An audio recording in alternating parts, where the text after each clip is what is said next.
Hola, ¿qué tal? El día de hoy vamos a ver el tema de cromosomas como vehículos en la organización y transmisión de los caracteres. Somos el grupo número 5 de la clase genética médica y vamos a empezar con el primer tema, que es introducción, historia y conceptos básicos con nuestra compañera Livni Perdomo. Si partimos de la etimología de cromosomas, cromo significa color y soma significa cuerpo. Si bien el genoma de todos los organismos se encuentra empaquetado en un corpúsculo intranucleares que están coloreados y conocemos como cromosomas y son visibles principalmente durante los procesos de división celular. Los cromosomas los podemos observar en el microscopio durante la metafase, cuando el ADN se ha duplicado y la cromatina está muy condensada. En esta fase, las dos hebras de ADN permanecen unidas por un centrómero, que forman unas cromátides hermanas. El número, morfología y tamaño de estos es característica de las especies y su organización se realiza con la observación de patrones longitudinales de bandeo cromosómico, que son conseguidos por medio de técnicas específicas de tensión, los cuales estos reflejan la organización cromosómica en cuanto a las secuencias en el ADN y el contenido de genes, que en estos se encuentran regiones ricas en genes que tienen gran contenido de guanina y citosina, o regiones pobres en genes, las cuales tienen secuencias ricas en adenina y timina. Si bien la organización final de los cromosomas a partir de microfotografías obtenidas en esta fase mitótica, se agrupan los cromosomas por parejas y teniendo en cuenta los patrones de bandeo, se conforma un cariotipo de una especie, que es común en todas las especies. Entonces, mencionamos que los cariotipos es una organización final de los cromosomas. Cuando tenemos un cambio en la dotación cromosómica, ya sea de forma numérica o estructural, determina a su vez un cambio genómico y este puede tener consecuencias fenotípicas en un individuo, lo que origina síndromes cromosómicas, como el síndrome de Down, síndrome de Turner, trisomías autosómicas y translocaciones. Cuando los cromosomas en el núcleo son portadores de la mayor parte del material genético y condicionan la organización de la vida y la mayoría de las características hereditarias de cada especie, que se complementan por los cromosomas circulares mitocondriales y cloroplastidiales, en donde se localizan los genes. Desde 1865, en los experimentos de Mendel, se puso de manifiesto que varios de los caracteres de los guisantes, que dependen de dos factores que hoy conocemos como genes, que cada individuo recibe uno procedente del padre y el otro de la madre. Aunque en ese tiempo no se conocía el ADN ni lo que se encontraba en los cromosomas.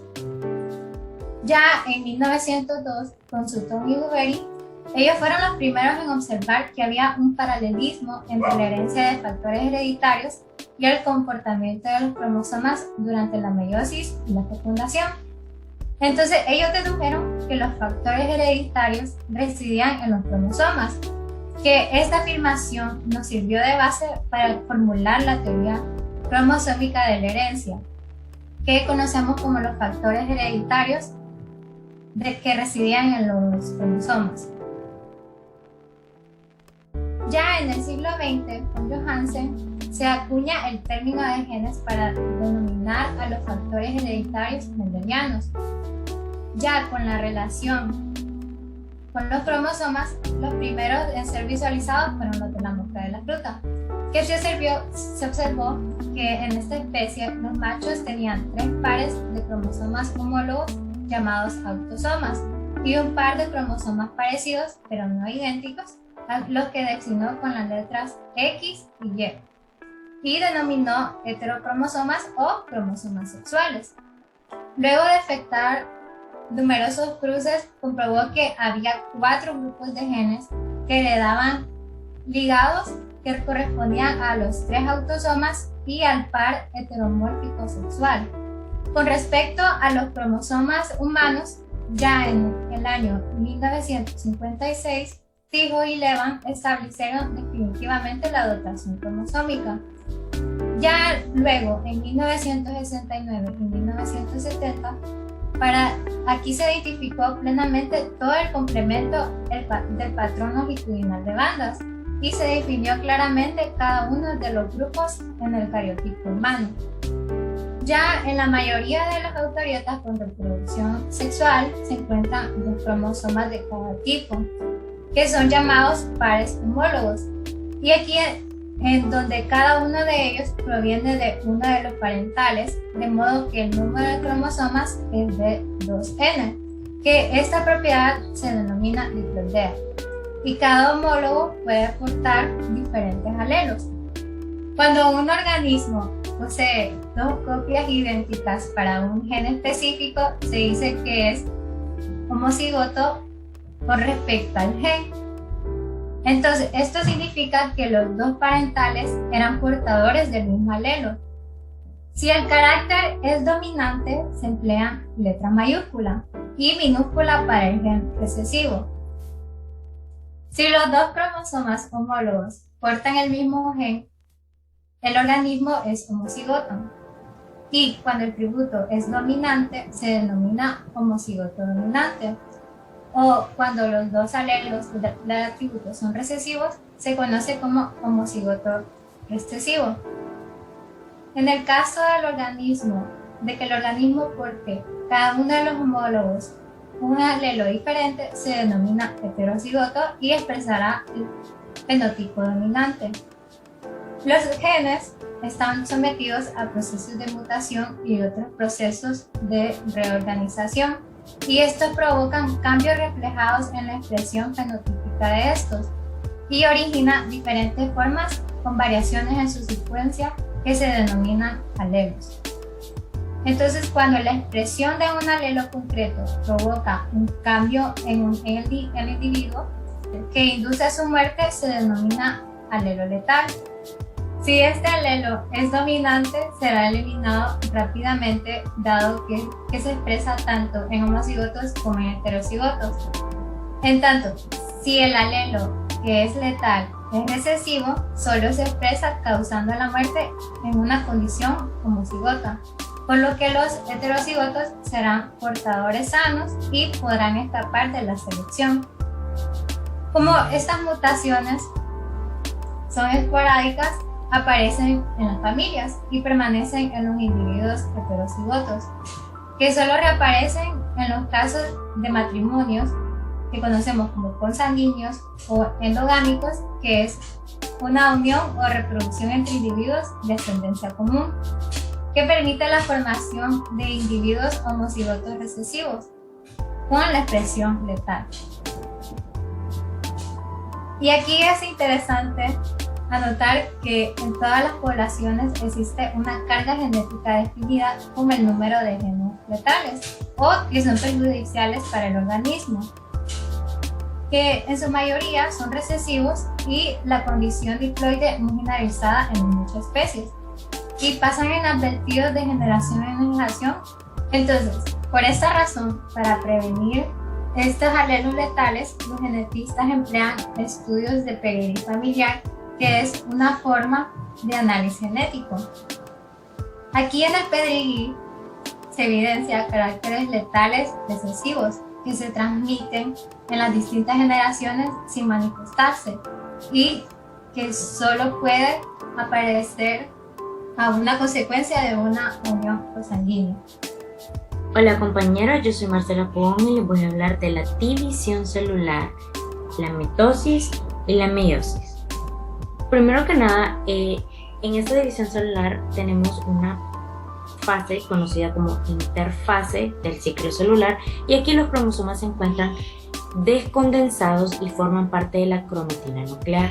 Es en esta conformación en donde los procesos de síntesis de proteínas y replicación de ADN son posibles. La interfase está dividida en tres etapas principales. Primero tenemos la G1, que durante la G1, donde también se le llama primera fase del intervalo, la célula crece físicamente, va a copiar organelos y hace los componentes moleculares necesarios para las siguientes etapas. Muchas células diferenciadas son acíclicas, eso quiere decir que van a perder su capacidad para dividirse y permanecen indefinidamente en esta fase G1 hasta su muerte por apoptosis. Por ejemplo, las neuronas. Ahora, en las células cíclicas que mantienen su capacidad de división, cuando se adquieren el tamaño apropiado y van a recibir los estímulos adecuados, o sea, el estímulo adecuado de hormonas, de nutrientes o de factores de crecimiento, van a superar este punto de control G1 y van a entrar en la siguiente fase, que se conoce como fase S. En la fase S, la célula sintetiza una copia completa de ese ADN en su núcleo. También va a duplicar su estructura de organización de microtúbulos, que se llama centrosoma, y esos centrosomas son los que le van a ir ayudando a separar el ADN más adelante. Y por último tenemos una fase G2. Esta fase G2 es donde tenemos el segundo intervalo y esta célula va a crecer más, va a hacer más proteínas y más organelos. Va a comenzar a reorganizar su contenido en preparación para la mitosis. La fase G2 va a terminar justo cuando comienza la mitosis. Ahora, también tenemos un proceso llamado meiosis, porque con el ciclo que se cierra la nueva división celular de mitosis, los cromosomas duplicados durante la fase S agregan sus cromátidas hermanas. Vamos a tener una división especial que solo se presenta en las gónadas con el fin de producir gametos en organismos con reproducción sexual. En esos procesos, a partir de una célula con un número diploide de cromosomas, se obtienen 4 células hija haploides, cada una con la mitad de los cromosomas que la célula madre, necesaria para evitar que el número de cromosomas se vaya duplicando y aumentando de generación en generación. En la meiosis ocurren 2 divisiones sucesivas. En la primera división meiótica, la célula diploide se va a replicar y va a recombinar sus cromosomas homólogos y se divide en 2 células hijas segregando homólogos recombinados. Lo vamos a reconocer como meiosis 1. Ahora, en la meiosis 2, las células procedentes de la primera fase son haploides con cromosomas duplicados y recombinados y se van a dividir originando cada una de ellas 2 células hijas haploides. Y en la meiosis vamos a observar 3 procesos esenciales. Entonces, número 1, la reducción del número de cromosomas. Número 2, la segregación al azar de los homólogos. Y número 3, la recombinación genética por intercambio de segmentos cromosómicos, lo que lleva a que cada uno de los 4 gametos producidos en una división meiótica sean todos diferentes. Con la fertilización del óvulo por espermatozoides, se va a restaurar ese número diploide de cromosomas a 2n. Los errores en la meiosis y en la mitosis pueden originar cambios en el número cromosómico, originando ya sea pérdidas o ganancias en ellos, lo que conduce a desbalances en la información genética que puede afectar severamente el fenotipo, y esto lo vamos a conocer como síndromes cromosómicos. Tenemos una amplia gama de síndromes cromosómicos, dentro de los cuales los más famosos pueden llegar a ser el síndrome de Down, que se caracteriza por la presencia de un cromosoma adicional a la par del 21, y por eso lo vamos a conocer como trisomía 21. El síndrome de Edwards, que posee esa trisomía a la par del cromosoma 18, y el síndrome de Patau, que es un resultado de una trisomía en el 13º par, y este tiene la particularidad en que por lo general quienes lo poseen fallecen en el estado gestacional y si nacen no sobreviven durante muchos días. Los cromosomas. Los cromosomas solo pueden ser estudiados en esa metafase mitótica y meiótica, porque como dijimos estaban descondensados y después de haber pasado por las fases de síntesis de ADN, lo vamos a observar como cromosomas con dos cromáticas. Estos cromosomas, como sabemos desde antes, son esas unidades donde se guarda el material genético. Los cromosomas los vamos a clasificar en 4 grupos principales. Vamos a tener primero los metacéntricos, que el centrómero está en la mitad del centrosoma, por lo que los brazos de cada cromática miden lo mismo. Los submetracéntricos son aquellos en donde el centrómero se encuentra un poco desplazado del centro, por lo que un brazo es ligeramente más grande que el otro. En los acrocéntricos, el centrómero se encuentra lejos de ese centro, por lo cual los brazos va a haber uno que es muy corto y otro que es muy largo. Y por último tenemos los telocéntricos, en donde el centrómero está tan cerca de ese extremo que parece que solo tuviera un brazo. Entonces, seguimos mencionando brazos y brazos y brazos. Aquí lo más clave es recordar que los cromosomas los vamos a clasificar de acuerdo a según exista su función.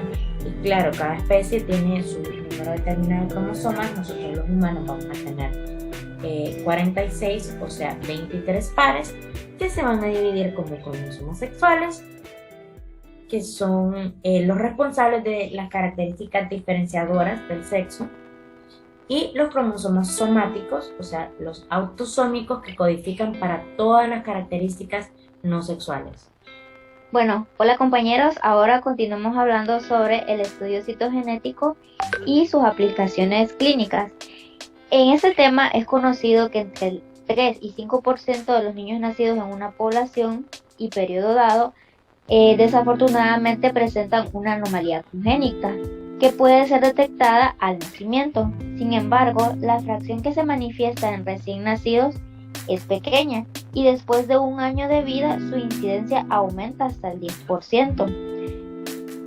La mayoría de embriones con anomalías cromosómicas, con cromosomas de más o cromosomas de menos, no concluyen con embarazo o bien acaban aborto. Y si estos logran conseguir evolucionar, lo que ocurre en pocos casos dan lugar a un niño, pues obviamente que va a estar afectado por alguna patología cromosómica. Y estos defectos que dan lugar a anomalías cromosómicas tienen una cuota importante de responsabilidad en las muertes perinatales, así como en otras patologías. Estas anomalías cromosómicas son la principal causa de aborto y retraso mental en humanos. Los pacientes que presentan retraso mental, rasgos dismórficos y otras características son sugerentes de cromosomopatías. Por tanto, en estos pacientes es muy importante que realicen estudios de cariotipo de alta resolución, mediante los cuales se puede conocer si el paciente va a presentar una anomalía cromosómica numérica o estructural. La especie humana tolera mejor las trisomías que las monosomías, pero solo sobreviven parte de aquellos individuos que tienen trisomías de los cromosomas más pequeños, que serían trisomías de los cromosomas 21, 18 y 13. Por otro lado, las aneuploidías por no disyunción son más frecuentes en los cromosomas sexuales que en los autosomas, a diferencia de las mencionadas anteriormente. Ya hablando específicamente de los tipos de cromosomopatías, se distinguen dos grandes grupos: las anomalías constitucionales, con las que la persona nace, y las anomalías adquiridas, como su nombre lo indica, surgen en algún momento después del nacimiento. Las primeras se asocian a malformaciones congénitas de todo tipo, y además el retardo mental es inevitable, excepto para las aberraciones en el número de cromosomas sexuales, en las cuales predominan los problemas de infertilidad. Y en las anomalías constitucionales numéricas, el defecto cromosómico más frecuente en recién nacidos es la anteriormente mencionada trisomía 21, que da origen al síndrome de Down, que es el síndrome con más causa de retraso mental severo. Cabe resaltar que las monosomías autosómicas, que son en las que se da la ausencia de uno de los cromosomas, solo han sido observadas en abortos del primer semestre, por lo que se consideran no viables, es decir, este reproducto difícilmente podrá desarrollarse sin nacer. Y se han planteado dos hipótesis que tratan de explicar por qué es que se da esta baja viabilidad en pacientes monosómicos. La primera explica que esta condición permitiría la expresión de alelos letales, que es un concepto que hablamos anteriormente. Se daría la expresión de estos alelos letales recesivos presentes en una copia única en los monosómicos, que pasarían inadvertidos en heterocigotos, que llevan un alelo normal en uno de los cromosomas, y esto obviamente sería perjudicial. Y la segunda explica que esto se da por la necesidad de tener dosis de productos génicos equilibrados, que están descompensadas en los monosómicos, que fueron los que hablamos anteriormente. Sin embargo, algunas de las monosomías parciales son viables, es decir, el producto puede llegar a nacer, y entre ellas, las que se presentan en mayor frecuencia en nacidos vivos es la pérdida de un corto fragmento del brazo corto del cromosoma 5, que se da cuando existe un síndrome llamado maullido de gato, como la imagen que podemos ver en la diapositiva de estos niños pacientes de este síndrome. Y este está caracterizado por generar retardo mental severo, microcefalia, y un aspecto facial específico con notable hipertelorismo, que podemos verlo así en esos niños que tienen rasgos faciales característicos y diferentes. Hablando de otros trastornos en cromosomas, tenemos la translocación, que es una anomalía estructural que consiste en la transferencia de parte de un cromosoma a otro que no es homólogo. Y estos trastornos son frecuentes entre los cromosomas acrocéntricos y pueden dar lugar a la formación de gametos desequilibrados, y por ello implican un riesgo de descendencia anormal. Por esto es importante que los portadores de translocaciones balanceadas sin síntomas específicos sean diagnosticados en la consulta genética por presentar problemas de infertilidad, abortos recurrentes o por el nacimiento de un hijo multimalformado. Las anomalías cromosómicas adquiridas lastimosamente son causa de gran variedad de cánceres. Por esta razón, el análisis citogenético de células tumorales son importantes porque estos ayudan a revelar la presencia de alteraciones cromosómicas clonales en más de 30.000 neoplasias humanas. En la actualidad ya podemos descubrir, o ya sabemos, que la presencia de determinadas alteraciones cromosómicas aporta información importante con valor diagnóstico y pronóstico en neoplasias hematológicas y tumores sólidos. Un análisis citogenético convencional para tumores sólidos presenta un alto nivel de complejidad, fundamentalmente por aspectos metodológicos, que han frenado la incorporación de este estudio en la rutina diagnóstica como complemento al diagnóstico anatomopatológico. Algunos de los problemas que podemos ver en estos diagnósticos y que podemos ver en la diapositiva es que se destaca una baja viabilidad celular debido a necrosis de la muestra, también que puede haber necesidad de disgregación enzimática del tejido, también puede haber contaminación microbiana, contaminación con células normales y baja cantidad y calidad de metafases analizables. Adicionalmente, debido al tiempo de manifestaciones clínicas de la mayor parte de tumores, es común encontrar en ellos la ocurrencia de reacciones cromosómicas muy complejas y variables, con la presencia de varios clones, y esto va a ser muy difícil para el diagnóstico determinar cambios y determinar variables en las secuencias de estos, y así poder definir la línea principal y las derivadas de estos trastornos cromosomales. Podemos destacar de todas estas técnicas de diagnóstico que actualmente es muy importante que haya una colaboración entre la citogenética y la biología molecular, para que así entre estas dos ramas o estas dos ciencias el mundo de la medicina pueda encontrar un mayor número de regiones genómicos que pueden ser candidatas de actividades oncogénicas, y pues así facilitar el diagnóstico y mejoramiento de la calidad de vida de estos pacientes. Mi nombre es Lindsay Fuentes y voy a estar tocando el tema de estudios citogenéticos, aplicaciones evolutivas y nuevas herramientas en estudios cromosómicos. Desde que Michael White escribió en 1978 su libro The Modes of Speciation, una amplia gama de trabajos se han publicado para entender este proceso. Dentro de estas contribuciones, las de mayor valor, en aras de comprender el mecanismo genético en la especiación, provienen fundamentalmente de dos áreas. En primer lugar, los estudios sobre los efectos en la fertilidad y viabilidad de los rearreglos cromosómicos estructurales en híbridos interraciales y o interespecíficos, que han proveído evidencias directas del papel de las reorganizaciones cromosómicas en la especiación. En segundo lugar, están los estudios en áreas como bioquímica o técnicas moleculares recientemente desarrolladas para abordar problemas de especiación en plantas o animales. La familia Equidae es notable por la rápida tasa de evolución cromosómica. El caballo doméstico tiene 64 cromosomas, en tanto que Equus ferus, una especie de caballo mongoliano hoy en peligro de extinción, tiene 66 cromosomas. La diferencia entre esos dos cariotipos es una simple fusión-fisión de dos cromosomas acrocéntricos del caballo mongoliano, cromosomas 23 y 24, para formar el cromosoma 5 de los caballos domésticos. Es común encontrar híbridos entre las diferentes especies de equinos, pero todos los híbridos son estériles, siendo el ejemplo más conocido el de las mulas. Las mulas son un producto del cruce entre el caballo y una burra.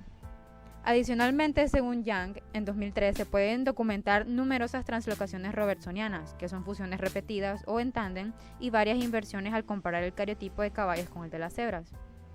O'Brien, de 2006, reporta que en ciervos de la India es posible encontrar especies con 44 autosomas acrocéntricos y un par sexual, y otras especies del género con números muy reducidos, como 2N igual a 6 en hembras y 2N igual a 7 en machos, con una translocación de cromosoma Y a un autosoma. Adicionalmente, según Young, en 2003 se pueden documentar numerosas translocaciones robertsonianas, fusiones repetidas o en tándem y varias inversiones al comparar el cariotipo de caballos con el de cebras. O'Brien, en 2006, reporta que en ciervos de la India es posible encontrar especies con 44 autosomas acrocéntricos y un par sexual, y otras especies del género con números muy reducidos, 2N igual a 6 en hembras y 2N igual a 7 en machos, con especies del género con una translocación del cromosoma Y a un autosoma. Adicionalmente, aún en los mismos grupos, géneros con muy baja tasa de rearreglos cromosómicos, manteniendo así una relativa homogeneidad en los complementos, pero con buena diferenciación morfológica y ecológica en su especiación, lo que ha llevado a que exista una amplia controversia, aún no completamente resuelta, en cuanto al papel que tienen los rearreglos en los procesos de especiación. Desde los años 90 se han desarrollado técnicas que unen citogenética clásica con nuevas tecnologías de genómica comparativa, entre las cuales se encuentran el pintado cromosómico, que se basa en hibridación in situ, fluorescente con sondas de cromosomas de una especie determinada sobre preparaciones cromosómicas de otra especie diferente. Por Sue Fish, que entiende la aplicación de sondas de pintado cromosómico de una especie que en muchos casos la más empleada es humana, como metafases de otras especies, con el fin de establecer las reorganizaciones intercromosómicas e intracromosómicas ocurridas en la evolución. Los análisis comparativos por pintado cromosómico detectan homologías a nivel molecular y permiten la comparación rápida y eficiente entre muchas especies. Se han realizado comparaciones por hibridación Sue-Fish en diferentes especies, encontrando por ejemplo homología completa entre humanos y micos capuchinos. Sin duda, el análisis genómico comparativo en mamíferos es complejo, mostrando importantes diferencias en los patrones de cambio entre diferentes especies, por lo que se espera que los análisis genómicos comparativos sean clave para dilucidar las organizaciones de los genomas, la distribución de los genes en las cromosomas y también la distribución y composición de los sitios de ruptura y la fuerza que dirigen la evolución de los genomas. Nuevas herramientas en estudios cromosómicos. En la actualidad, la técnica FISH tiene numerosas variantes tecnológicas como hibridación genómica comparada, GSH, cariotipo espectral, SkyFish o Multiplex Fish, MFish, entre otras. Todas ellas y otras más constituyen una nueva disciplina denominada citogenética molecular y proporcionan nuevos métodos más precisos de detección de alteraciones cromosómicas en células tumorales. Si quieres saber más de este tema, puedes consultar esta bibliografía, que es un artículo de cromosomas, vehículos en la organización y transmisión de los caracteres. Esperamos que este tema te haya sido de mucha ayuda para comprender el tema de los cromosomas y las diferentes funciones que desempeñan. Gracias.